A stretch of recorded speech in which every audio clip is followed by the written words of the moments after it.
light on or whatever. I'm not sure if that means. There we go. Okay. Okay, it looks like we're all set, so I'll get started. I'd like to call the October 18th, 2021 meeting of the Town of Niskayuna Planning Board and Zoning Commission to order. Mr. Henry, would you please call the roll? Mr. Laflamme. Present. Mr. Scributennis. Here. Mr. Khan.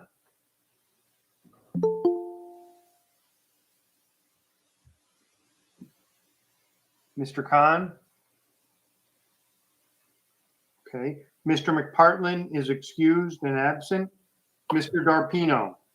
Here. Mr. Oster. Here. Ms. Gold. Present. Chairman Walsh. Here. And I see that Mr. Khan's online, just so maybe he was muted Oh, for the roll call. Okay? okay. Okay. I'm here.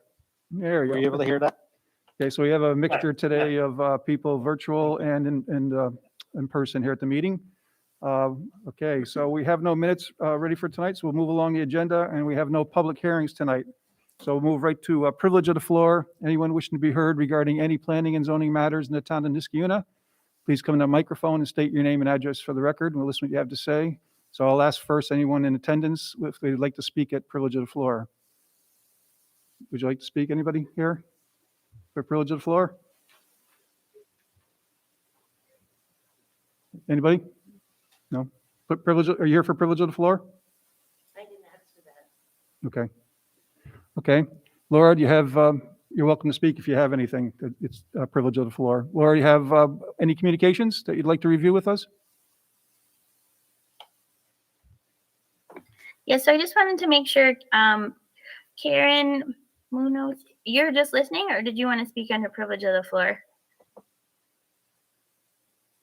I believe she just wants to listen. And then I have a person who registered virtually for the privilege of the floor but wasn't able to attend. So I'll read her email.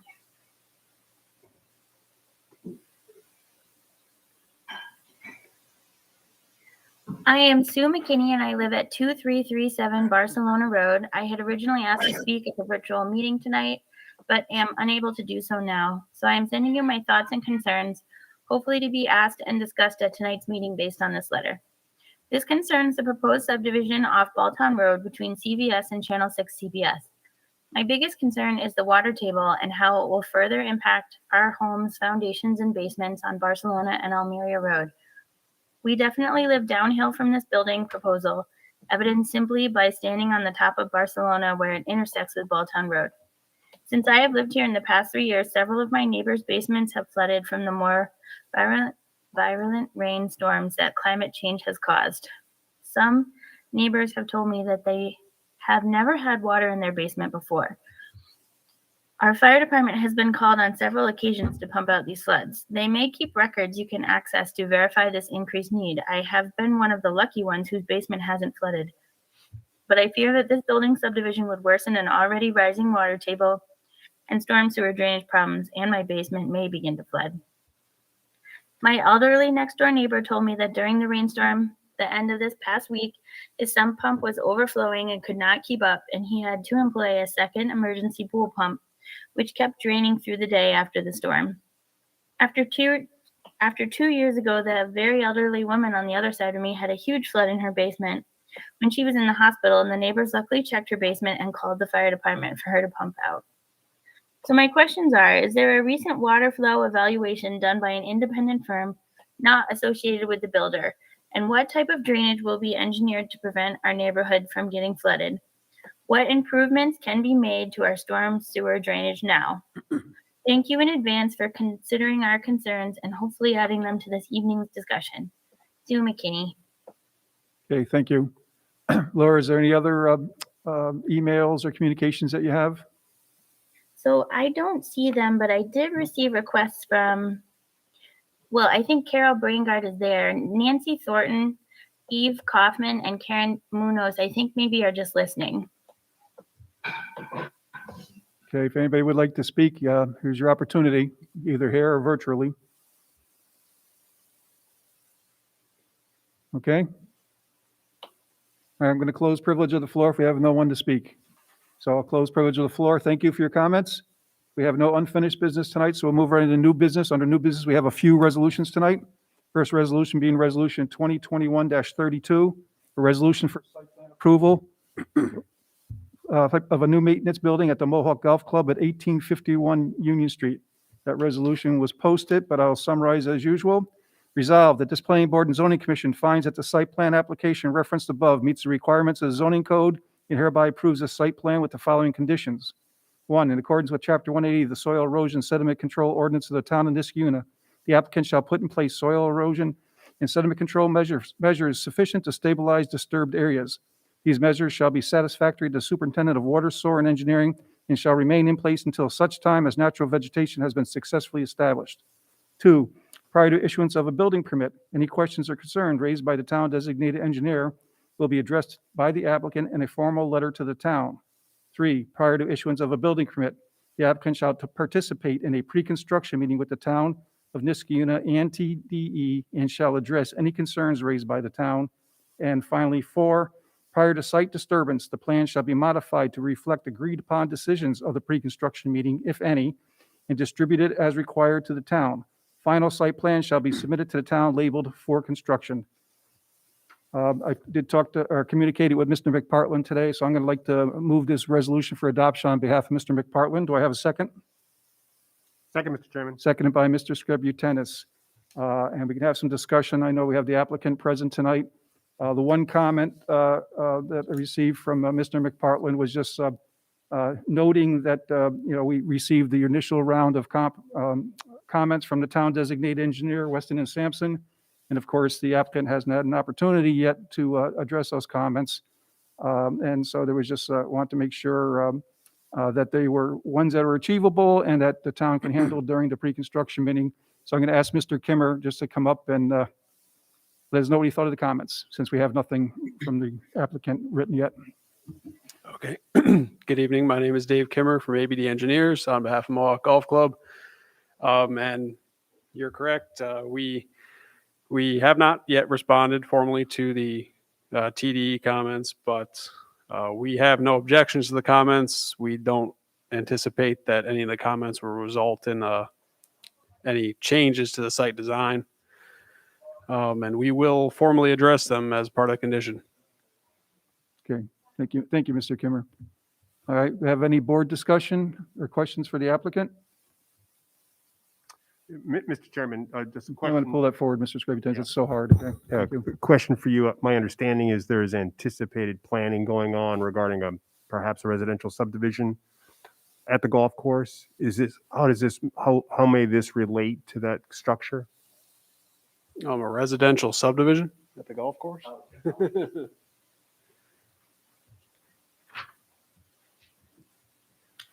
It doesn't relate to it, Michael. It's Yeah. to maintain the golf course.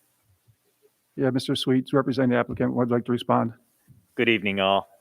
As Chairman just said, Bill Sweet, representing Mohawk Golf Club. We are very preliminary in our planning and discussions now on a development that could encompass 12 acres that is totally separated from this parcel, which is in the interior of the golf course. The 12 acres we're talking about is more adjacent to Ruffner Road. And we did have a neighborhood meeting, informational meeting last week, and very well attended and very preliminary at this point. No decisions have even been made whether we're going to move that forward or not. Right. You're welcome. And we might want to note that the town has no application for any No formal action application. except for the maintenance building that we're acting upon tonight. Exactly. Thank you. Thank you, Mr. Chairman. Any other questions or comments or discussion? Okay, hearing none, please call the roll. Mr. Henry? Or who's calling the roll tonight? I will. Okay, thank you. Mr. Laflamme, Aye. Mr. Scributennis, Aye. Mr. Khan, Aye. Mr. Darpino, Aye. Mr. Oster, Aye. Ms. Gold, Aye. Chairman Walsh. Aye. Resolution is approved, and obviously there's some open items, but those will be handled during the pre-construction meeting formally and closed out. Okay. Agreed. Thank you. All right, thank you, everyone. Next, under new business, we have another resolution, Resolution 2021-33, resolution for site plan amendment defining outdoor storage and parking lot changes for Ace Hardware at 1448 Balltown Road. Now summarize that resolution.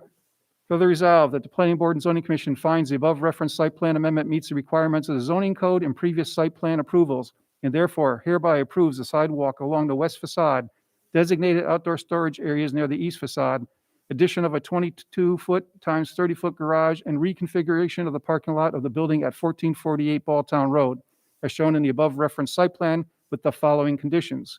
1, the findings and resolved clauses, conditions of Planning Board Resolution 2020-18, that's the initial site plan approval, and Resolution 2020-21 apply as follows.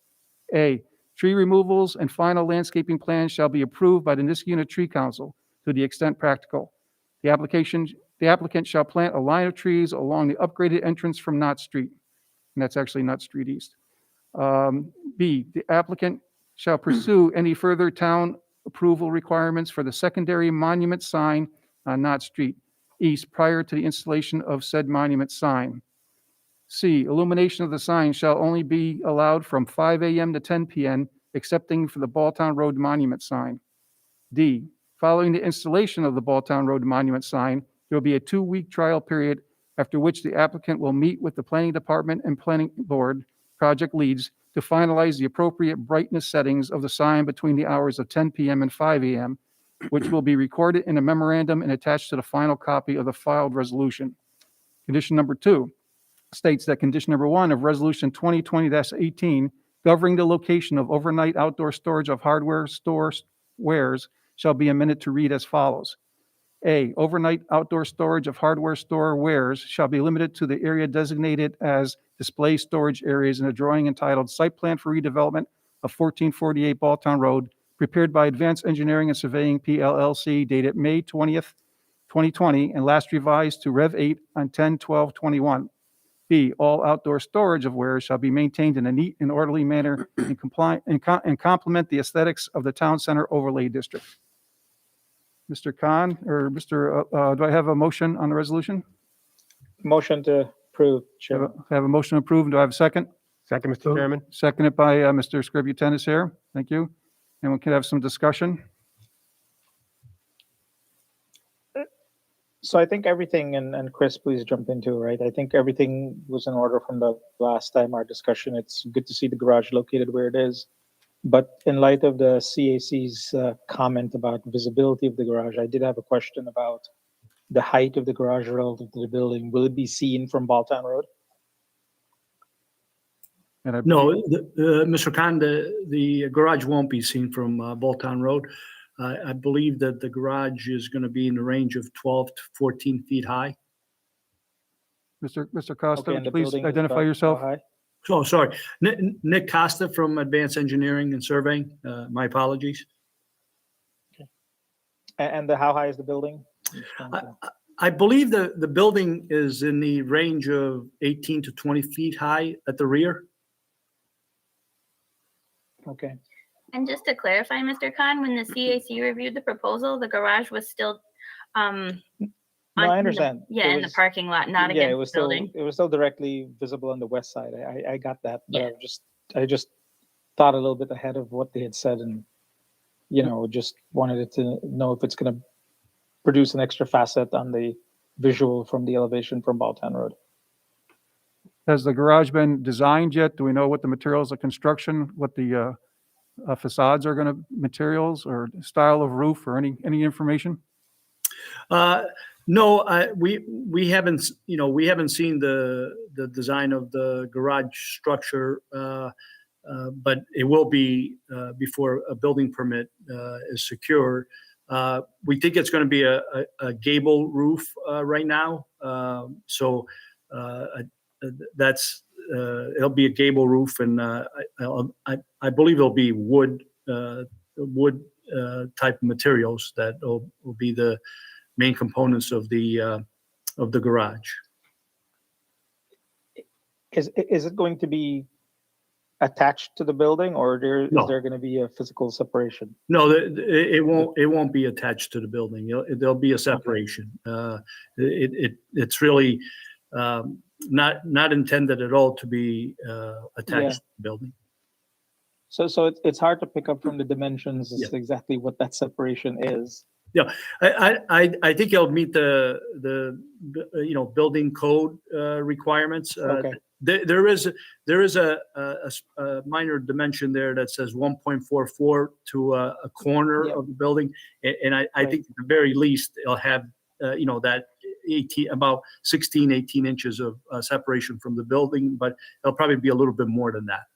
Yeah, so Laura, there is some code value for that, right? If a second structure is going to go up next to another one. Yeah, Nick will have to check that. Sometimes Right. if it's within 5 feet, it has to have a different fire rating. That's correct. Well, the question that I have is that you said that it would not be attached to the building, and you just mentioned 18 foot. So for the planning office, if that's considered an accessory structure, isn't the height limits of an accessory structure 15 feet? Yes, they are. So, Yeah, so but hang on, the height of the garage is expected to be 14 feet, you said, right? At the max, it's going to be 14 feet. It's going to be in the range of 12 to Okay. 14 feet. Yeah. It hasn't been designed, but I think Chairman, 80 foot was a likely height of the building in the back, built. right? That's correct. That's correct. So I guess the question I have for the board then, are we comfortable, or do we want to add any conditions that state that we get to see what the design of the building looks like, the color, the facade, materials, et cetera, since we haven't received anything?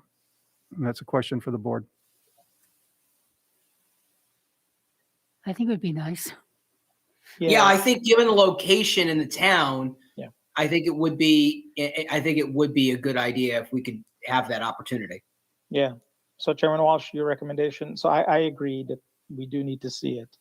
So Okay. your recommendation is to add it as a condition? Yeah, so the recommendation would be an added condition that the applicant submit the elevations / design of the garage structure for planning board approval. That way we can go forward with the other conditions. And once the building's designed, assuming that there's no variances required and it meets, fits in with the town center overlay district, then the board can just, have another resolution approving the building. Does that sound reasonable? Does that sound reasonable to the planning office? Yep, that's reasonable. The other thing you could do is architectural review board. You guys have done both, and either are fine. Yeah, I didn't know if we want to keep, it doesn't make a difference to me, so I'll look to Mr. Khan or Mr. Laflamme for the recommendation. I think we'd like to at least see the original design first before we would have a reason to refer it to the architectural review board. And obviously, Mr. Arpino is on the So, board, so I'm sure he'll weigh in on the planning board, so I'm sure he'll weigh in when we see it. But I do agree that we should add a condition of seeing that before. all right, when we do this, we'll just have the condition that it comes before the planning board, the elevation, and once we receive it, that doesn't mean we can't condition the next approval for anything specific if we have any concerns. Does that Right. sound reasonable? Yeah. Okay, so I guess Mr. Khan would like to propose another condition that the planning board have the opportunity to review the elevations and design of the proposed garage addition to the site plan. All those in favor of the proposed condition amendment signify by saying aye. Show of hands. Aye. Aye. Okay.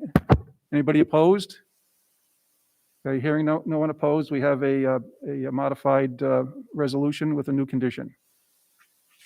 Any other concerns or any other conditions we need? Yes, we had two issues that I don't think were addressed. One was I noted that the handicap access sign wasn't particularly visible. And when I went back last time, it's just plain not there. Is that going to be returned to the site? For the ramp? The handicap, let me ask you, the handicaps at the handicap space, at the parking spaces? No, the sign to the ramp. Okay, yeah, that'll be, it will be installed and it will be required, but per the code. Okay. because it's currently not there. It had been, but it wasn't last visit. And the other Okay. thing Miss Robertson had raised, and I agreed with her on it, that there's a low curb right at the edge of the property. And the drawing seemed to indicate that's going to stay. And I Yes. think we were both hoping that it would be removed. Is there a reason why it needs to stay?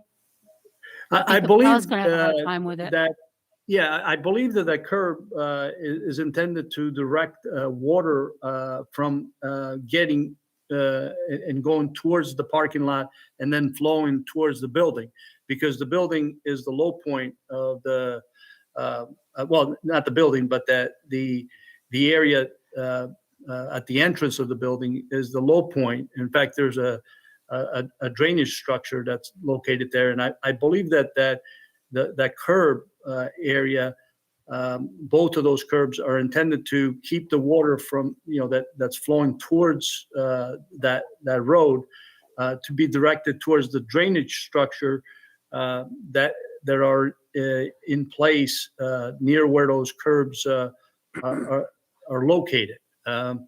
So if you were to look at the site plan, I don't have access to the site plan. There are drainage structure. There is at least one drainage structure that those curbs kind of direct the flow. There's one right here. See, everybody can see my pointer right there.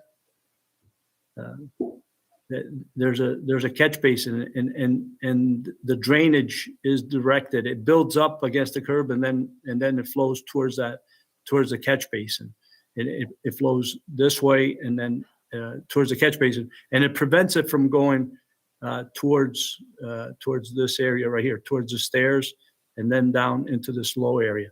That's what I saw when I was out in the field walking the area, and that's what the contour showed.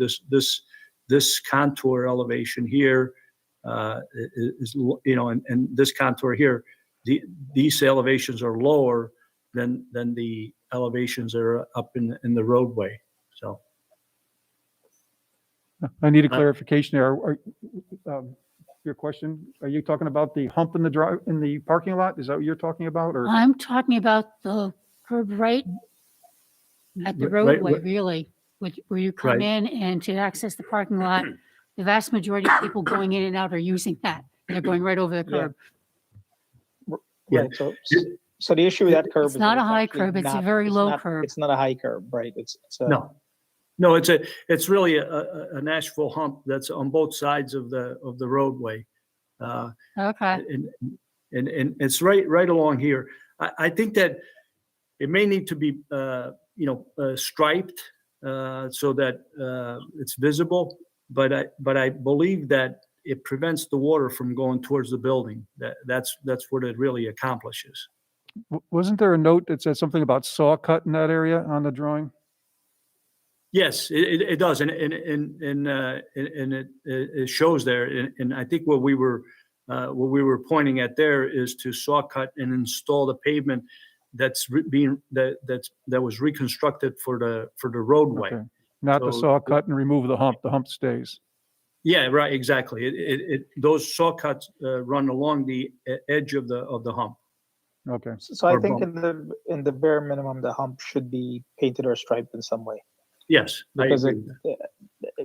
it Ms. Gold is right. I've seen it many times. I've done it myself too. It's very easy to think that you can just drive over that hump. Okay, I follow it. Okay. Not what I wanted to hear, but I understand it. Thank you. You're welcome. Any other questions, concerns? We have a resolution on the floor that's been modified. Any other comments? Okay, hearing none. You- Sorry, Hearing- Kevin, do you want to put a condition in that they shall paint the bump? The drawing doesn't state that? No. No. I think we should. I'm okay with that. So we could say like, and like Nick, I know when you guys first came, you said you were gonna repave the driveway, but it's been pushed till spring. That's correct. But could we say like, when the developer So would you be restriping the driveway, obviously, when you redo it? So the driveway reconfiguration won't take place until spring? That's correct. Okay. So when the developer like paves and reconfigures parking, they shall paint or otherwise delineate. Demarcate. Yeah, what is it called in the drawing? Bump, the asphalt bump. Asphalt bump. Okay, Right. and the one thing that just to think about is, you know, I don't have the drawing up anymore, but there's an asphalt bump in front of where you would enter into the parking lot. So like, I don't know if like maybe you would want to change the striping to show that you could drive over it, because like, I'll just bring it up one more time. If you do like a solid yellow line Mhm. Okay. where you drive over the asphalt bump to get into the parking lot, it may be more confusing to people. Or maybe you can look at it one more time, Nick, and see if you can, like, where it says 3-foot wide concrete pad, Right. like you can see that you'd be driving over the asphalt Yes. bump to get Yes. into the parking lot. And so it may be confusing if that's a solid line. Yeah, Would it be appropriate, maybe just signage that says, you know, bump? Yeah, or change the striping or something. Like if you have it solid where you're not supposed to drive over it, Right. and then Right. like lines or something where you can drive over it. I don't know. Yeah, it could be like a white line instead of a yellow line, you know, so that people know that they can drive over instead of the yellow line, which, you know, kind of, you know, keeps you in line. You know, it's a, you know, almost a warning, you know, the color says, you know, stay within the lane instead of a white line. Well, Yeah, so maybe just think about that. I mean, the outcome we're going after here is to have at least the drivers aware that there's a bump there, Yeah, right? I mean, right. They Right. will be driving over it, and we just want them to be conscious of it. Yes. So I think whatever the best way is to accomplish that. I could see where striping it yellow could cause a problem. How about we just have the condition state that the applicant will submit a plan for mitigation for the hump in the parking lot, and then they give them time to take a look at whether what the appropriate striping is or signage, and then they'll just submit it to us for approval. Does that seem reasonable? Instead of trying to engineer it right now? Yeah. Yeah, that's fine. Yeah, or the key thing, I mean, the thing we're trying to mitigate obviously is just surprise to the drivers, right? Right. Yep. So we can create the condition and carry it as an open item, make sure we're satisfied. Yeah. Yeah. You know, and of course, the town is satisfied, planning department. Right, because there's potential then if drivers think that they can't enter into the parking lot from there, then everyone's going to go enter from one side, and that will affect your traffic flow. Yep. So I'm going to chime in on this because I don't think the speed bump or the asphalt bump is really directing that much water away from the front door. You've got two catch basins, one near the one near the beginning of the concrete ramp and one near the front entrance. There's also a catch basin that's on the corner of the property, like the northeast corner of the property, on the access road going back out to Knott Street. Yes. So if you really wanted to pick up the drainage issue, if you got rid of the asphalt bump in its entirety when they redo the lot eventually, you could either add another structure on the line that's there, or Right. you could swale the back part of the lot back to the northeast catch basin. Regrade that portion of the parking lot. You're saying. Correct. So if Yeah. the theory is that we'll call it the left-hand asphalt bump is keeping water from going away, there's another catch basin right where the parking spaces end up in the Yes. corner that Yep. cuts right across the driveway entrance. Right. So it's very easy to get another structure in there on the latitude that's there, reconnect the pipes, and then eventually when they're going to be resurfacing or restriping or doing, I mean, that's an area that you're proposing to open up and redo. So adding a catch basin there is not a very hard thing to do, especially if you're going to be excavating part of it. Okay, we could certainly take a look at, softening that area Yeah. or regrading it so that the water is not headed towards the building. But I think that, obviously the current bump was added at some point where they had an experience where water was going towards the building and they added the bump to try to minimize, the amount that was going there. And I think the asphalt is it's sheet flow. I don't think it's concentrated where you can direct it, and I think that's why they used an asphalt bump to pick up that sheet flow, because there isn't a defined way, to pick up the water. So they were using the bump to, everything that's coming this way, even from the parking lot that's over a 23 Knott Street, that's all coming towards the building. So I think that they were using the bump to direct it towards towards this catch basin. But I know what you're saying is, this area is being, repaved. So if there was a catch basin added here, and maybe, soften up the bump, make it more like a gutter instead of a short bump, the water could be directed towards that catch basin. I understand what you're saying. So we can take a look at that, certainly. That's not a problem. Yeah, the previous iterations of this building had issues with water, especially Right. coming towards that entrance. Now, whether that was a clogged catch basin, there's a drain down in the patio. Somebody at some point, when Ace took it over, figured out what it was and kept water from getting in through the set of doors that are there now. But Right. if the parking lot has been contributing to water flow in that area, then here's your opportunity, if you're going to be working on that area, to probably add something that would pick up whatever your evaluation determines on how much water flow you have on that surface. Yeah, no, I agree with you. I think that, the more opening there can be, into the close drainage system, the more water is going to get picked up, and reduce the amount that goes towards the building. So I agree with you. And like I'm going to really look at this, about adding the catch basin and doing a wing wedge, what I refer to as a wing wedge instead of a real sharp bump. With a wing wedge, if it's spread over, even if it's a 3 or 4 inch height and it's spread over 3 feet or 4 feet, it's going to be a lot softer than the bump that's there now. So. Okay, yeah, I agree.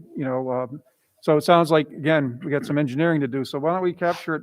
Tell me if I'm wrong, but if we just added condition 4, we already added condition 3 regarding garage. We got a condition 4 that just says a mitigation plan for the asphalt bump shall be submitted for the planning board for approval. Mhm. And whether it's reconfiguring the driveway, adding a catch basin, or whether that's not possible and it turns out to some kind of strapping or signage, you get a chance to take a look at that and send it to us. And Yes, okay, understood. does that sound reasonable with everybody? Yes, Yes, it very does. helpful.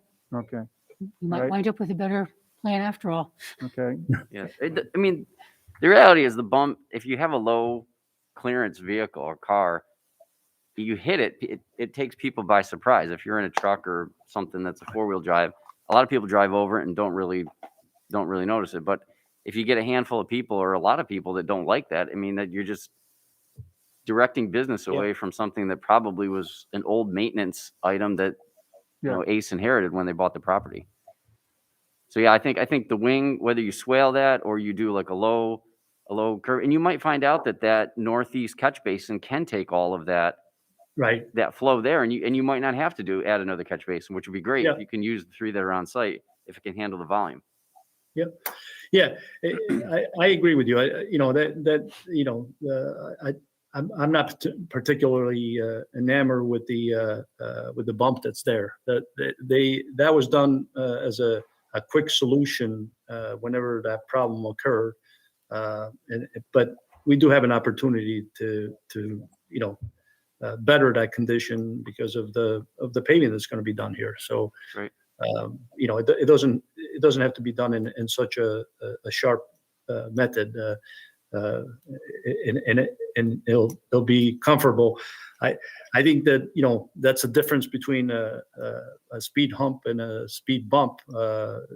Is exactly what this ended up being, except it's not in the right direction to slope drivers down that traverse that access road to not street east. Yeah, we can certainly take a look at that, and I don't think that condition is going to be an issue because they're not going to be paving this until the spring, as Laura mentioned. So we do have some time to figure out what's best for that location. Okay, so condition 4, a mitigation plan of the asphalt bump. Is that the applicant shall submit a mitigation Yeah. plan? Is that adequate enough, Laura? Yeah, I wrote your words. The applicant shall submit a mitigation plan for the asphalt bump to planning board for approval. Beautiful. Okay, all those in favor of additional condition number 4, signify by saying aye. Aye. Aye. Is anybody opposed? Okay, hearing no one opposed, we have a modified resolution with an additional condition added. Any other discussion or concerns? Anybody?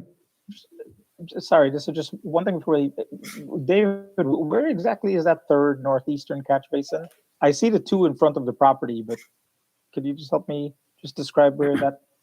So there's a double dash line that cuts across between the Okay, I two see it. I asphalt got it. bumps. I got it.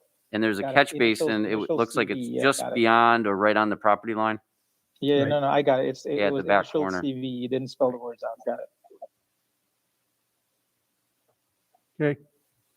All right, so we have a second modification amendment to the resolution. So we have a modified resolution on the floor. Any other comments or questions? If not, we'll take the roll call on the resolution as modified with the 2 additional conditions, number 3 and number 4. Mr. Laflamme? Aye. Mr. Scrubby-Tennis? Aye. Mr. Khan? Aye. Mr. Darpino? Aye. Mr. Oster?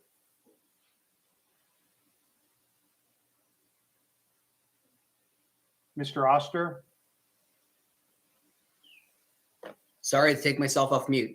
Aye. Okay, thank you. Ms. Gold? Aye. Chairman Walsh? Aye, the resolution is approved with the addition of conditions number 3 and number 4. Thank you, everybody. And I think that'll make a better product over there. Yes. It is kind of annoying, so I think that'll be an improvement, whatever you come up with. Okay? Thank you. All right, thank Have a you. good night. All right, we'll move on. We have one more resolution under new business, and that's Resolution 2021-34, a resolution for site plan approval of a tenant change to Hickory Farms at 412B Balltown Road at Mohawk Commons. And I'll summarize, resolved that the Planning Board and Zoning Commission finds the above referenced site plan meets the requirements of the zoning code and previous site plan approvals, and therefore hereby approves the site plan and tenant change with the following conditions. 1, the planning office will review and approve any proposed code compliant signage. Do I have a motion on the resolution? So move, Mr. Chairman. Resolution moved for adoption by Mr. Scributinus. Do I have a second? Second. Seconded by Ms. Gold. And discussion. Do we have an applicant tonight with us at all, Laura? Anybody? I don't see them online unless they're in the audience. Okay. All right. Bottom line is, we got this, over the weekend. It's basically a change of tenant. It's a seasonal tenant, Hickory Farms, and it was going in, there was at the GameStop, I believe it was. Yep. Storefront. So, it's great. It's retail to retail. So this is basically just a change of tenant. There was the submittal raised some potential concerns with the size of the temporary signage that they would like to put up. So that's why condition 1 We'll give the planning office an opportunity to work with the applicant to make sure that the signage is in keeping with size, et cetera, that's allowed within that zone. And it seemed like from reading the package that they were willing to be flexible on that from what I saw. Any other questions or comments? Do we know how long their season is intended to be? Yeah, I believe it was in the packet. I don't know. Says if- I 5 months. missed that. I saw temporary, I didn't see the duration. 5 months, so it's a pre and post Christmas kind of thing. Yep. Any other I missed questions? that detail. Straightforward. It's good. Again, empty square footage. So even if it's seasonal, we, put something in there, which is always good. Any other questions or comments at all? No, seeing none. Mr. Henry, please call the roll. Mr. Laflamme,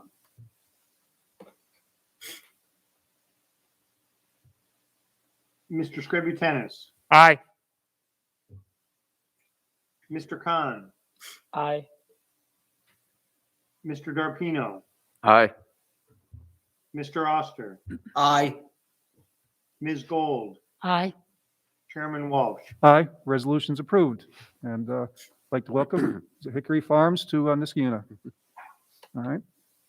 All right, so that's it for new business tonight. We'll move on to discussion item. Under discussion item, we got a couple things listed tonight. First up being 1356 Balltown Road, and that's the application for 10 buildings, 20 townhomes along Balltown Road. I know we put this on the agenda. Do we have the applicant or any new information at all tonight? So there isn't really new information necessarily because they haven't updated the plans from what we talked about at the last time. But we did want to put it on the agenda because you can see the CAC reviewed it first pass, had some comments, and we did know that there were some people that were going to come to planning board tonight and speak under privilege of the floor. So we wanted to document their questions.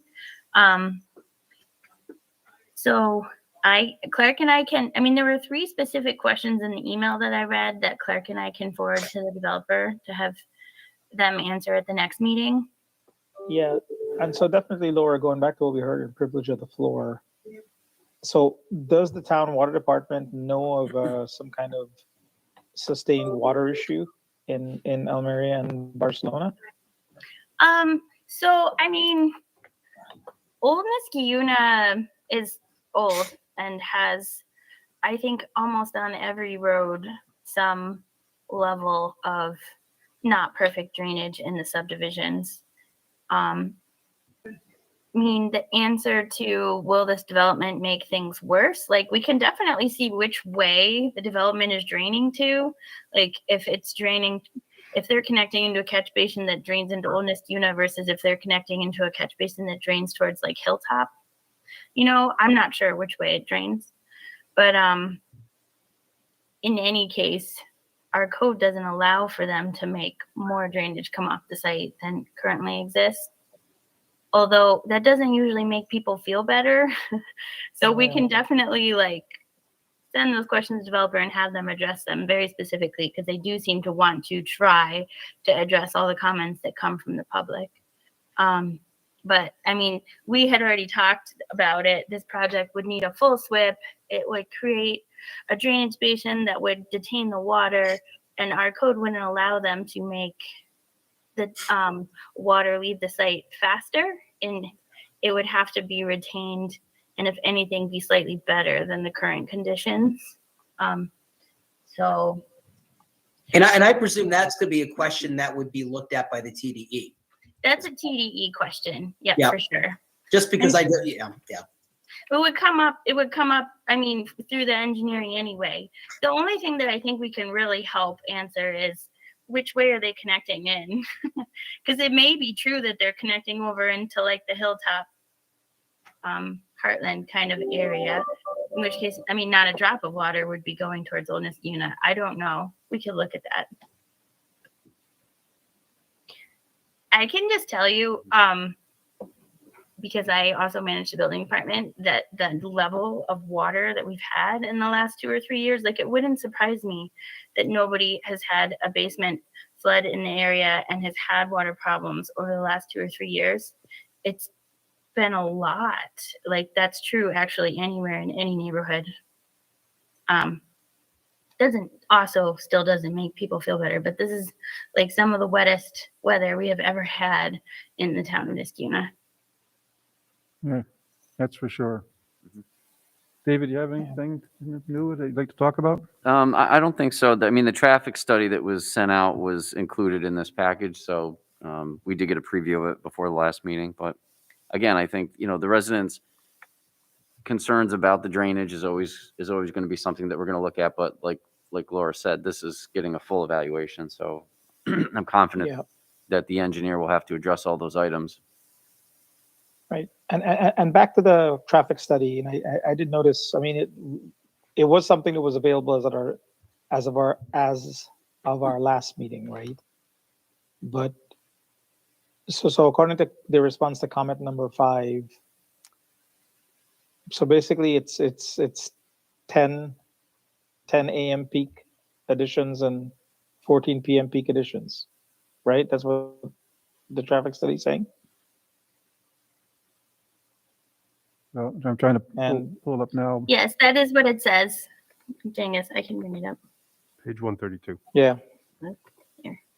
And 80% goes to Balltown and 20% Penn Antwerp. So basically Balltown sees, 8 and 10 or 8 and 12. Oh, yeah. I've said this in past meetings. In terms of the grand number, it's not that overall significant. However, there will be a couple times a day, a couple instances a day when the additional cars will be bothersome, and it will be noticeable. And again, in the grand scheme of things, the percentage is not significant, but it is something that will be significant, not every day, but perhaps, maybe a few times a week, and might be the subject of comments that people might make. Yeah. Well, I mean, so we did, why I'm raising this again is when we did this development, looked at it in 2017 or whatever it was, right? We did ask for a per day number. Did you guys get a per number in this report? Not just the peak hours number. So the per day numbers are usually in the tables. Yeah, That so might I be in don't- the original one. Hold on, let me see if I can find it for you. Oh, the original one's not in your packet. I do think they did a per day.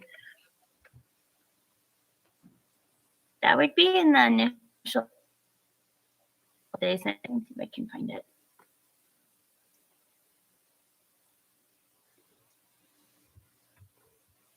I mean, I remember we had this discussion the last time, and I thought the per day was going to appear in this one. Or whatever revised one they were going to send. But it seems like they don't think they owe us any more traffic information. Is that statement true? They feel they've submitted everything. I don't know if that's true or not. I'm just looking at our last planning board meetings, the bullets that were in the agenda packet. Let's see.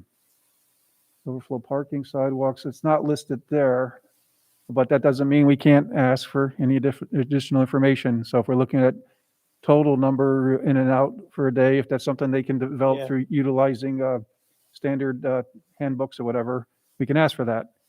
I think where we're at is, we had some comments, the Conservation Advisory Committee had some comments, and apparently it's a work in progress with the applicant, otherwise they'd be here tonight. I mean, some of the significant things was, I believe, mentioned by Mr. DiArpino, the concern with the one building being close, Right. close to, to the road, the access point or egress along Van Antwerp. And so they were, going to take a look at that suggestion that possibly they consider losing one unit in order to give some more space and minimize the area variances. Again, we haven't Right, heard right. back, so Right, that was clear. we just need to hear back from the applicant. So in any case, I mean, was it there originally, Laura? Because I remember the first meeting this came No, up and I was. it wasn't. I just left. Yeah, yes. So I do remember we had talked about 2017 and there was something like 400 cars per day. Right, and I think we were discussing that in the last meeting and we said that maybe, well, we could just make it formal now. If we could just ask for what the per day is. If the board feels that's No, reasonable we can task. ask. So we're looking for totals, not just the peak hours. We want some Right, not total just the numbers, peak, yeah. right? Trips, total trips. Yep. Okay. Thank you. Yeah, they just did a peak AM summary in the other letter too. It's just slightly different format than in the follow-up Yeah. letter. Yeah. And then, and once they decide on the layout and whether or not they're going to take our suggestion on whether or not they lose one building, and then, you know, gets time to get down to whether or not we have, I guess, sketch plan approval, because we need to get through all the area, list of all the area variances once we decide a design, right, Laura? And then those would have to be confirmed with the applicant that we're all on the same page, and then come forward this board to say, okay, this is where we stand and whether we support the project and whether we make a recommendation on the area variances at that point in time. And obviously, we haven't gotten there yet, but we should be getting close once we hear from the applicant about our last comments. Now, we did ask them, did we ask them to show an average development? No. We discussed it, but this is zoned R2 and average density developments aren't specifically allowed in R2. Okay, all right, I just wanted to, I know I know words were mentioned about it, but. Yeah, we wanted them to drop it down to 18 units, so that they wouldn't have that one tight one. They came to the CAC and said they really don't want to drop it down, and they're trying to put a unit on the other side, which would take away from the open space. I think 18 is really something that might be worth pushing for, though, or if maybe like one of the project leads wanted to reach out to the applicant. It's closer to what the existing subdivision would allow. And if you flip-flop one across the way, you're losing that open space. They still feel, I think, that 20 is economically maybe their cutoff, but I don't know. It might be worth one more conversation, like a planning board lead could have with them. Laura, can I just restate what you just said? I mean, I guess if you ask them, they will inevitably say, no, they won't do it. So, I mean, maybe if we could if we reframe the question as the consensus of the board is to push towards, minimum variances and, minimum accommodations in order to get it approved. Right. I just want to pose it, right? It's inevitable they'll say no. And well, you could ask them for why they're saying no. Give us the data then, right? Yeah. That'd be an option. Yeah. Yeah. And Well, legally, the even with the town's 20, obliged right? to look for them to decrease the variances they need. And frankly, that's another point in favor of the detached single-family proposal that they don't want to make. But there's far less need for variances with that and far less impact on the streetscape, both on Balltown and Van Antwerp. So I would really like to push towards the detached single-family 17-unit development that they clearly can do. Yeah, I'm And not, I think that road layout is sufficiently inconvenient that it won't make for a cut through. looking at the we call it sketch of the single family development. I do have some concerns with that personally. I do think it's a cut through. You take a look at it. And I also have concerns with the number of curb cuts along Balltown Road. Instead of having, one curb cut into this development, I guess you'd call it. But there've been curb cuts all along because they're taking out existing single-family detached homes. I understand. And that doesn't mean they were good just because they're there all along. They were not particularly bothersome They've been empty for as long as compared I can to remember. traffic from the point when we had the video store, and whatever was next to it, and the professional offices in back. Yeah. I mean, there were years when there were 3 uses on that site. Yeah. So to get it down to just CVS there was definitely an improvement. I mean, If we were doing that one de novo, I don't think we would even have approved what's there now, but over the years, the traffic was such a problem, everybody recognized that had to be improved. The single-family homes never generated the concern. Okay. Any other comments? So I just have to say, though, I mean, one of the things that the planning department has recognized, I think, over time is that we have very limited, duplex townhome type housing for people who are trying to downsize, and clustering and allowing for there to be more open space, less changes to the wetlands, more like allowance for that area to stay undeveloped, and then clustering the homes along the road, I think is helpful to a town center overlay district because it makes it a little more walkable, and it's providing a type of housing that the town of Niskuna has a need for. But that's why I kind of think it's really important. Like, you can fit 17 single family homes. If you make it 18 townhomes, then you're preserving all of the open space and you're really only adding one extra unit, but you're providing a lot of extra service to the town in terms of the type of housing that's needed, in terms of allowing for people to downsize. And just generally speaking, in planning, cluster development type thing is something that's good for the environment. You have smaller yards and more open space. So I'm not hearing a demand for more townhouses, frankly. I know people are downsizing. They want a smaller home. They don't want the McMansion. oh, I am.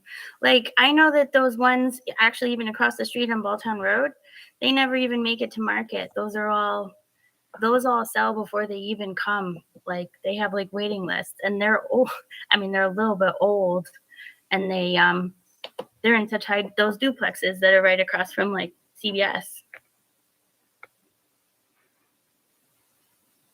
All right, well, what I heard was we need to at least reach out to the applicant, let them know the thoughts, the questions about, traffic totals, not just peak hour numbers. And please, Laura or Clark, pass along the email that you read at privilege of the floor tonight to the board members and to the applicant. That would be helpful. And, if David wants to reach out and touch base with the applicant, that'd be great. And I'd be glad to sit in on any call, if you'd like.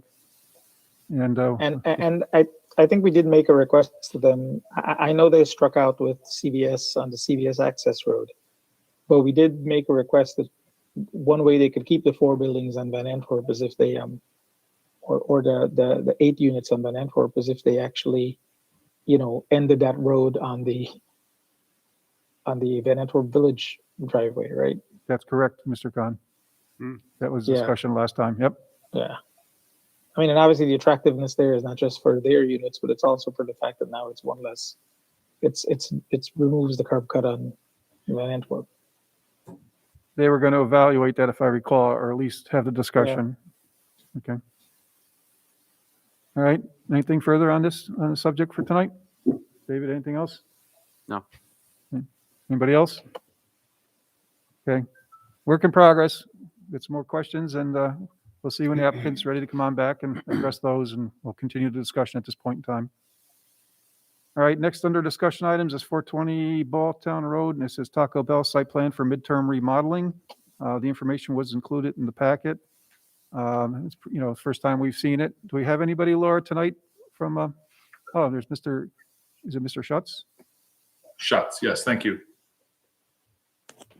Hi, would you like to kind of summarize the application for us? Sure, absolutely. Thank you for inviting me this evening. My name is Rob Schutz. I am the project manager for Hospitality Restaurant Group. We are a Taco Bell franchisee located in Syracuse with stores across New York State. What I am bringing to you this evening is what we call a midterm renovation. So it's a renovation that centers around the 10-year mark in our lease of that location. And typically it is just a brand refresh. That building is more than 10 years old. I think we acquired it 10 years ago. But what a midterm renovation is in Taco Bell's eyes is essentially an interior finish upgrade, as well as new interior furniture, a new exterior paint scheme to bring the look of the building up to the brand standard, new interior light fixtures in the dining room. We introduce our digital kiosks in the dining room for ordering, and then we replace our exterior signs with the new brand, the new logos, and then finally new exterior digital menu boards at the drive-through. So what we are proposing at the Niskayuna location is exactly that. And part of what the package that was sent to you will show not only this, so the image that's on screen right now is the signage package. So that is the comparison of the existing signage located up in the upper left corner and what the new signage will be with the new Taco Bell logo. We are not adding any new signs. They are, actually, I think we're actually removing a couple signs from the building from what's there today, but providing the new look. And then, Laura, there is a page that's a single page document that shows sort of the new finish package. I don't know if it wouldn't be in this file unless there it is right there. So that is an example, and that's a generic example provided by Taco Bell Corporate. That isn't the exact match of the building that's located on Balltown Road. But you can see it's a move to a neutral color scheme, mostly an off-white and a light gray, and then the introduction of a purple accent color that aligns with the Taco Bell brand. So that would be the paint scheme that would be applied to the new building. Also, I just want to point out in this image, you see the stone at the base of this building. The Niskayuna location already has brick, and we would not be touching that brick. We would not be changing the color of that brick. That would remain as it is today. We would just simply be painting the exterior. Okay. All right. Well, thank you. We all received the packet over the weekend, and it's the first time we've had a chance to devour this, I guess would be the word. Oh, Yeah, so it seems So the agenda statement, that was put together by the planning office, this is, is a new application for them also, of course, but it has to be compared to the design guidelines within the commercial center shopping district, zoning district. We've had some other applications that had some, I guess, metallic or unique non-earth tone colors where we've been able to work with the applicant because of its corporate identity. And so we try to, help out for that situation. But we also have to, take a look, what the list is. We need to break down. I know that this is a new application and planning office hasn't had the opportunity to do that yet to help us out. But we got to take a look at the submittal and see where all the deviations occur and work those all out, and then work with you, Mr. Schutz, to see whether you can modify any of them to minimize any waivers that we have to grant. And once we get all that data, so we know where we stand. Also, I think Laura and Clark, we will also need any current waivers or variances that have been granted for the property for comparison, whether there's any existing or outstanding, in order to make some decision. So a big question for you, Mr. Schutz, is do you get into any communities where they have rigorous design standards and that you have like an auxiliary package that's approved by Taco Bell that minimizes, say, some of the bright colors that are included in the submittal? None that have really kind of come to that level. Generally, if there's a rigorous design standard, it's the development wants all brick. We've been asked to do that where we provide brick buildings in lieu of the stucco that you're seeing there.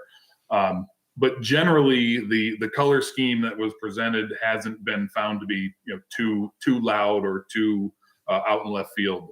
So it hasn't been a situation where the building was too much. It was more that the building didn't match the rest of the buildings around it, and that's been when we've been asked to be changed. Another question: what's your timeline for exterior modifications? So, we were hoping, full disclosure, we were hoping to be able to start that this fall, at least get the exterior painting done. Obviously, we're struggling with supply chain issues with some of our interior finishes, as are most companies right now. So, my personal goal was to at least get the exterior work done while we wait for some of the interior finishes to be delivered to us. the good news with a midterm remodel, we don't have as tight a timeline. They want it done in the 10-year mark, but they allow it to kind of slide a year either side of that. So, if there is something that we need to go back and revisit, it's not like I'm up against a firm obligation with the brand. Yeah, because we're obviously at the, winter approaching. We have a couple of meetings, I believe, in November, but we're getting down there, as you know, just on timing. So Laura, is that really the next step here for the planning office to review that and rack out any waivers that would be required by this board? Is that where we stand? Yeah. I think the only reason we didn't have it on for tentative approval is that it's a different color scheme than we've seen there before. So I guess we just wanted to make sure that everybody was okay with the purple. I think even though the purple may be even actually less than the other one, it would still need a waiver because purple's not an earth tone. Yeah, is that the only? I don't mind it personally. Is that the only concern? Is the purple? And then just to make sure, like I was just trying to bring this up again, but my computer's being weird out. Like I think there's more of like the Taco Bell symbol on the signs. So the two things that Clerk and I would probably put, one, is everybody okay with the purple? And I think we saw this like with the bank and Target and some other places, rather than having like their name, they're putting their logo, which our code also doesn't really allow. So there'd be a bunch of places in the signage where you would just have the logo now. So we could put together the package as long as everybody's generally speaking okay with those ideas. I don't think square footage is an issue. I think it's mostly color and logo. Okay. And Laura, if you go to the front facade, I mean, I think there's two signs on that front facade. One being the Taco Bell itself, and then one being the word Taco Bell. So there's some little waivers like that. Yeah. Although like you can see the existing Isabel and the Taco Bell, they have both here. So it may be that the signs are getting, like the words are getting a little bit bigger and the bell is getting a little smaller. Like those things we can check. I think we just wanted to see if we were generally okay with moving forward with some of the waivers. Let me ask, the purple around I guess the facade there, that is paint, and then there's a lighting, low intensity illumination of that surface. Is that correct, Mr. Schutz? Correct. Yes, correct. There is a low level LED that washes just the upper portion of that wall that is also purple. Okay. I guess I'll open it up to the board to see what the thoughts are. Did we approve any color change schemes or reject colors for Burlington Coat Factory, Laura? Or they were all neutral colors? No, they were given a waiver for non-earth tones because of the red. They did remove one facade sign on the front and put it, I think, on the glass. Right, and they also had. Go ahead, Mr. Oster. Sorry. Is there any other Capital District store that has this tone? The purple and Purple? yeah. And if so, within a shopping district, because that's kind of like, that's sort of, just want to see other similar locations. Rob, do you know that? I am not a Taco Bell. I mean, the purple is a fairly new look. I don't know that we have any new construction projects out in that part of the state that would have incorporated the purple. I think everything we have there are older models where we would be bringing purple in as new. So this would be my gut instinct is that would just sort of disappear in the middle of a big shopping plaza. It really wouldn't be that noticeable, but I would like to, have it had a visual as it, if there was any other location like that. Mm-hmm. So Mr. Schutz, could you at least check to see if there is anything in this, in the area that we could possibly do a drive-by? Yeah, absolutely. I will take a look, and I can certainly share some photographs of new builds as well. I may even be able to find some photographs of this model store that has incorporated the purple, just to give you that visual. Great. But this is supposed to be the new look for all of them eventually? Eventually, yes. Yeah. All the new construction definitely has the purple. It also has a kind of a rustic metal panel on it. But the remodels don't take it to that level. They essentially just look to change the paint color. Okay. I was puzzled going through the package because I didn't see a firm commitment to specific sizes for the signs. And I think that's something the planning office will be taking up with you. Because I don't know if you're looking to enlarge them or not. I could not tell. But as far as the color scheme goes, I think it's less, shall we say, less colorful than what's there now, because the bill currently is red with some yellow and a streak of either, depending on the light, dark blue or sometimes purple looking. Just to have shades of purple is a little more harmonious. And certainly the new color scheme looks very modern. And I'm not offended by it at all. Okay. Any other thoughts?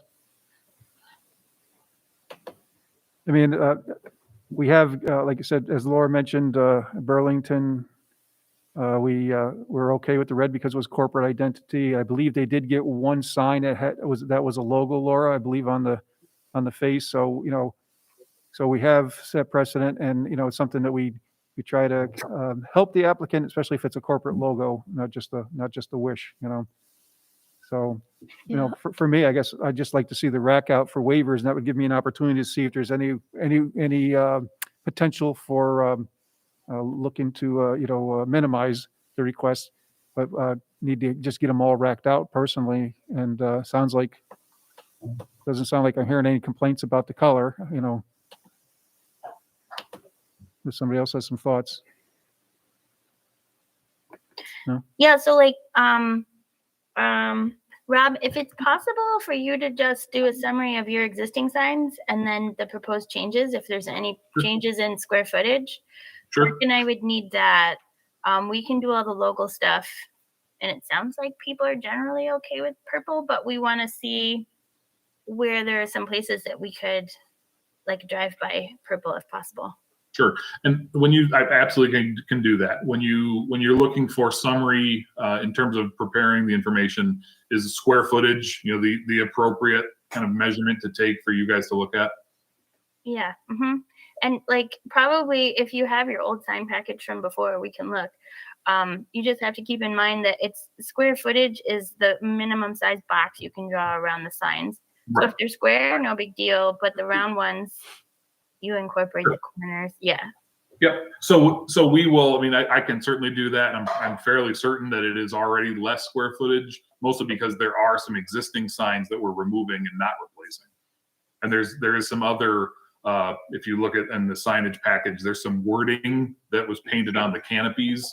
I think it says hungry with a question mark. We're painting over that. We're getting rid of that. So I think overall it'll be a reduction in square footage from what we have currently. Okay, so there's no engineering obviously on this, right? That's from a TDE standpoint or water, et cetera. The typical things. It's strictly a remodel of an existing business. So the question for the board is if we get the information from the applicant so we can make sure all the waivers or any required waivers in place, do we want to call for a tentative resolution with it? If the planning office is good with that and the board is good with that. When's our next meeting? It's November 8th. So is that 2 weeks away or 3? 3. What do you think, Laura? And Clark, is that doable from your guys' standpoint? If we get, reasonably prompt reply from Mr. Schutz on those dimensions? Yeah. Sure. Yeah. Because the interior remodel, we have no issues with. That's a building department review. Correct. So it's just the external coloring and the signs that we have to look at. All right. Is there any concerns from the board on that or any concerns with the colors? I'll ask again. Okay, not hearing any. So Mr. Schutz, if you get that information into the planning office, they'll rack out what waivers are required and draft a resolution, and we'll have a tentative resolution for the next meeting. If we get that out early, any of the waivers, if there's any concern, we'll contact you and see if there's any pushback that we need to provide on you. But till we get the numbers and everything, we'll see what happens. Okay, excellent. Thank you. Is that okay with everybody? Mhm. Okay. All right. Thank you. We appreciate it. And Thank you. I'm glad you're sticking around this unit, of course. Of course. All right. That's it for discussion items tonight. So we'll move right to reports. And first is the planning department updates. Laura or Clark? Yeah, we don't have anything specific. Actually, that just is kind of carryover if anybody has any questions on projects or anything. Hey, Laura, do we have a rule on like those portable flags that are by the Fusco townhouses or apartments? Yeah, we have a rule on temporary signage, and I believe that property is currently out of compliance. We typically give them like a little bit of a window before we enforce, but it's starting to become timely for a building inspector to go out there and have him. Because initially, all I would say is initially they had 7, and it seemed like ridiculous. And then they took down a couple of them. I didn't know whether there was some type of talking to that somebody from the town had with them that caused them to take down a few of them. But No, they're only allowed 1 unless they go to the Okay. zoning board. So just because sometimes people aren't aware, like even with Ace Hardware, it took us a little while to get them down to 1. well, But they've yeah. been up for quite a while now. I mean, they've been up for probably close to a month. Yeah, we'll get out there and start working with them on Okay. getting that signage package into Yeah. compliance. Where does that stand, Laura? From an interior, are they close to COs? I haven't talked to the building inspector about the inside in a little while. The outside is getting really close. I think we came to some agreement on stormwater ponds and things like that. Obviously, they rolled out their sod and they seeded and they've done the majority of their landscaping. So I do think it's getting close. Okay, thank you. But yeah, we'll get out there and and get them into compliance on their temporary signage. Okay. Anything else on updates or any questions for Laura regarding any projects? River's Ledge is also pushed their leases back a month because they've still got some gas and electric work, I think, that they have to do. So they're getting close too, but pushed back a month. Actually, I have a question too. I'm worried about the timeline on the Holocaust Memorial and Education Center. Oh, I'm worried they're going to time out. yeah, I'll take a look at that and reach out to them if it's getting close. Because they can come back to you and just request an extension, even just based on COVID delays. Like, that's well within the right of the code for you guys to do extensions based on extenuating circumstances. And are we looking for, as far as construction goes or building permit? Is that what you're questioning? No, so site plan approval is only good for 2 years. They have to get a shovel in the ground in 2 years unless they come back to the planning board and ask for an extension. Right, we haven't signed off on all those site drawings though yet, if I recall, right? No, we did a site plan approval. I don't remember signing all those. I remember the subdivision, but I don't remember, but maybe I did. Okay. Well, we don't sign the site plans. Like, the only thing that you sign is the subdivisions when it's approved. But yeah, it had subdivision approval and site plan approval. The subdivision is recorded and I believe legitimately existing now. Yeah, that was some time ago. Yep. The site plan has 2 years to be implemented, and I will check the timeline because it may be getting close. Okay, thank you, Laura Clark. Any other questions? Laura, I had heard that there's supposed to be some community participation tonight regarding the Mohawk Commons project that was anticipated, at least from my wife's Facebook feed. What do you know about it? The Mohawk Golf Club, you mean? Golf Club Yeah. potential subdivision. Sorry, Mohawk Golf Club, yeah. I mean, what we know is that they have had several proposals for that area as well as the area that they have on Balltown Road. And when they reached out to Clark and Kevin and I, we recommended to them to hear from the neighbors, because either they would hear from the neighbors at a planning board meeting, or they could hear from the neighbors ahead of time and get a sense of, where people were at. And, I've had some people call, and it's just something to keep in mind is that parcels of that size in that zoning have an outright right to subdivide. Like, we run into this, I think, even with Lulisi, we got overruled. There's an outright right in New York State to subdivide. But I mean, the planning board can look at things like traffic. They can look at things like alignment. They can look at things like drainage and sewer and all of those things that we can look at to mitigate things. We absolutely have the power to do all of that. But sometimes people are like, well, you just got to say no. And we can do what we can, but there is an allowance for a parcel that big to have more parcels if it so chooses.